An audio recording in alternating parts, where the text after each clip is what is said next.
পানি নিয়ে এসেছে। সাগর যত বড় আর পানি নিয়ে আসলো তার থেকে আঙ্গুল এক ফোঁটা যতটুকু বাটলো, যতটুকু ফিরে গেল, কতটুকু হলো দুনিয়া।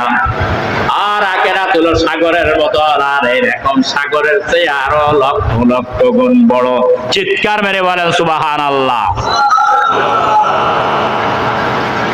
জান্নাতের মধ্যে একটা চাবুক রাখার যতটুক জায়গা লাগে, এই দুনিয়াটা ওই চাবুক রাখার জায়গার চেয়েও তার মূল্য কম। চিৎকার মেরে বলেন নাউজুবিল্লাহ।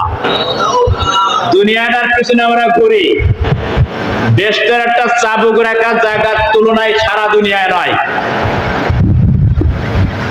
আর জান্নাতের মধ্যে একটা চাবুক রাখার জায়গা, এইরকম দুনিয়া যদি 7টা একত্রিত করা হয় তাও এক হবে। বন্ধুরা আমার, তবে তাহলে দুনিয়ার জন্য পাগল কেন?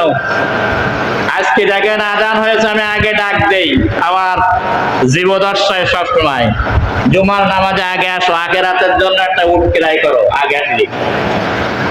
কিন্তু এই অর্ধেক সময় 1টা বেজে যায়, তখনও যায় গোসল করতে। তাহলে ওকে আখিরাত বিশ্বাস করে? কথা বলে না কেন? আখিরাত বিশ্বাস করে না, ধোকা দেয় আল্লাহরে। শেষে আসে কোন রকম না করলে মানসি তো খারাপ বলবে, বয়স তো বেশি হয়েছে, এই জন্য কোন রকম আসে। কিন্তু আখিরাত বুঝতো যে আমার 14 গোষ্ঠী একত্রিত করে চেষ্টা করে শুক্রবার একটা উট দান করার, পারবে নাই? পারবে? তাহলে আগে এসে বুঝতে থাকতো না? ওর ওই কোন কাজ বেশি, এখানে আগে উট ক্রয় করা বেশি, কোনটা? তাহলে আখিরাত বিশ্বাস করে না, দুনিয়া নিয়ে পড়ে আছে। দুনিয়ার দৃষ্টান্ত বলি আমি, শোনেন। আমি বলবো না তো, রাসূল বলতেন, কোরআন হাদিস বলতেন, সেটা শোনেন। আন আবি হুরায়রা রাদিয়াল্লাহু তাআলা قال قال رسول الله صلى الله عليه وسلم الدنيا سجن المؤمنين وجنات الكافرين। হাদিসটা মুসলিম শরীফের 297 নম্বর হাদিস।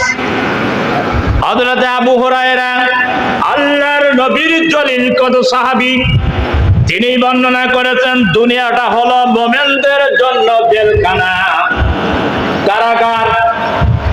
আর কেমন দুনিয়া? মুমিনদের জন্য কারাগার।